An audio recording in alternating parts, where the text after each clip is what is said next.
I think the key is pretty obvious here tonight. The Sparks are going to get what they need from the three on the front line. Parker misses inside but gets her own rebound. They're going to say passed it to herself. I thought it hit the backboard. And the officials are going to discuss that very same thing. I thought it hit the backboard. Had it not, it would have been a pass to herself, which is illegal.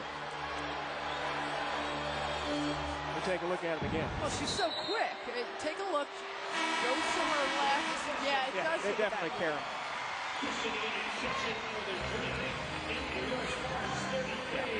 In that angle, you couldn't see it, but you could see the glass really hit the trajectory of the ball, so it kicked out a little bit. Now the officials are going to confer again.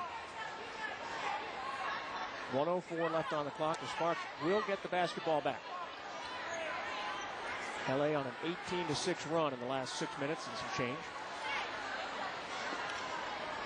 As I started to say, the Sparks are getting points and rebounds and assists from their big three.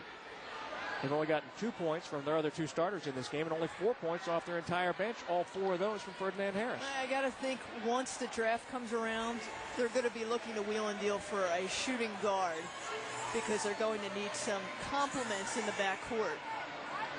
You know, Sue Bird gets it done for Seattle. You need somebody strong in the backcourt. Becky Hammond gets it done for San Antonio.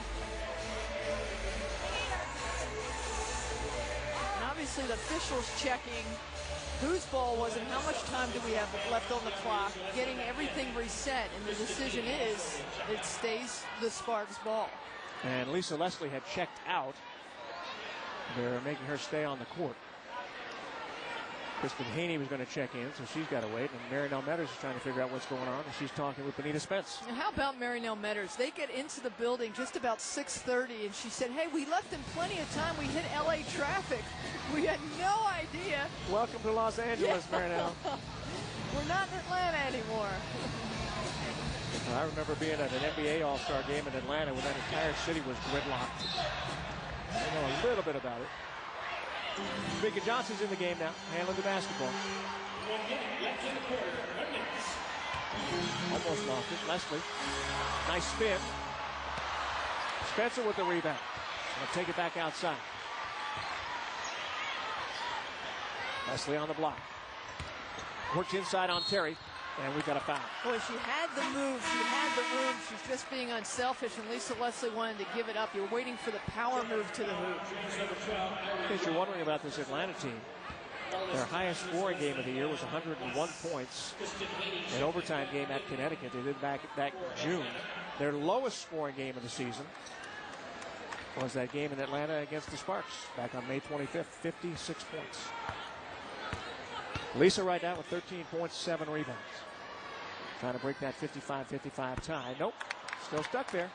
And you talk to Michael Cooper, one of the stats he's most proud about is holding the majority of WNBA teams to their season low in points. And the Dream were one of them.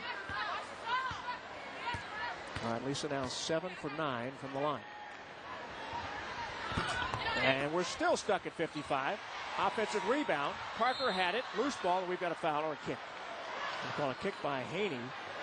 And looks like CP. I think she extended. They need some CPR. Extended that left arm a little bit because Haney came up and blindsided her. Yeah, she's had knee injuries over the years, shoulder injuries. Let's see what happens here. So she bangs. Yeah, banged her knee. Well, that's what happened to Lisa down in San Antonio. She had to go out of the game for a while. And Lisa's out now as Rafaela Masiatri comes in for the first time. Italian Ice making her first appearance of the night. Let's see if we can break the speed limit here. We're stuck at 55. There you go. Sparks up by 1. And how about Parker? 18 points, 10 rebounds, her 17th double-double of the season. Lisa Leslie in her MVP year in 2006 had a total of 17 double-doubles for the year. And Parker, after tonight, will have one more game left Sunday against Seattle. 2-point LA. 40 seconds to go in the third. And we may have a very interesting fourth quarter. Tipped by Tamika Johnson in a foot race with Latta. Takes it in, and it won't go. Rebound Meek into Parker. CP double team. There's Milton Jones. Happy birthday. No. Rebound Parker. She got clocked from behind. Finds Milton Jones down low. Happy birthday, D. 59-55. Milton Jones with 21. She's the top scorer in the game. Time running down. And inside, Terry beats the clock with 1/10 of a second left. That's going to do it. The Sparks have climbed back into the lead. They've trailed by as many as 14, and now they lead by 2 with the fourth quarter up ahead. Sparks with 3 players in double-digit points. Milton Jones with 21, Parker with 19, Leslie with 13. Tops for the Atlanta Dream, Betty Lennox with 17 points.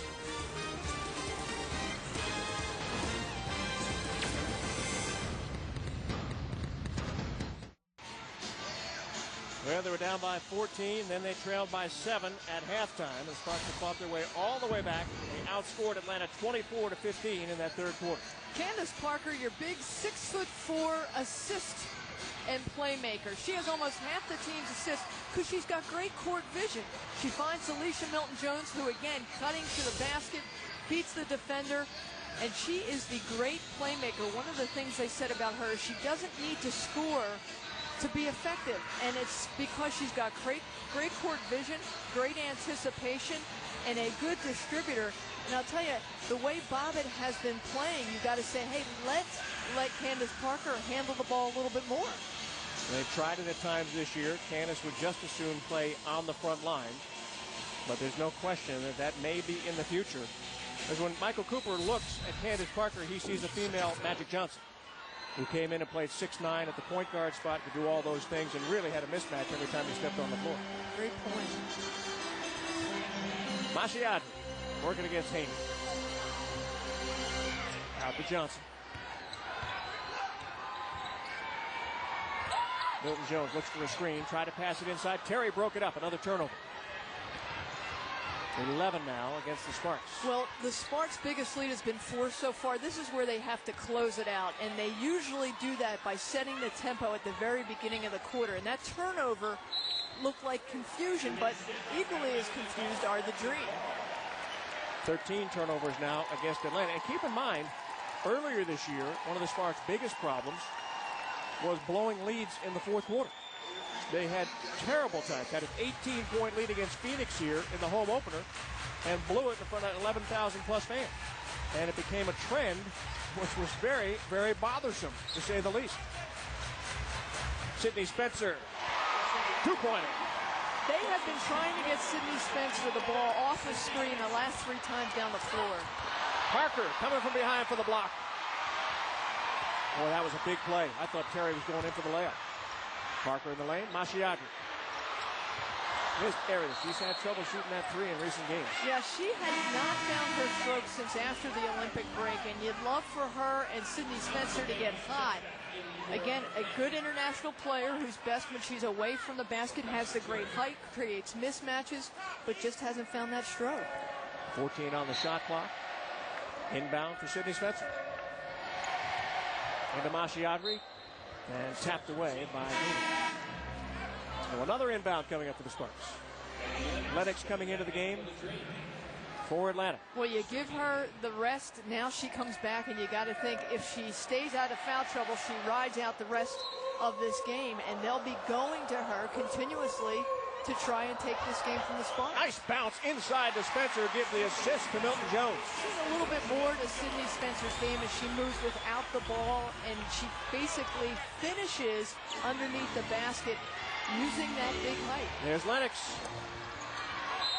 Rebound inside by Lacey, and we got a foul underneath. Boy, tell you what, if Lennox gets hot in the fourth quarter, we could have a game going right down to the stretch. She's that kind of player. Yeah, they said when she's focused and aggressive, there are none better. The problem is she's not always focused and really not that aggressive at times. 2 fouls on Milton Jones. She'll lead the game. We'll check in with Lindsay Soto. Lindsay. Betty Lennox with 17 points tonight. She's been on a tear.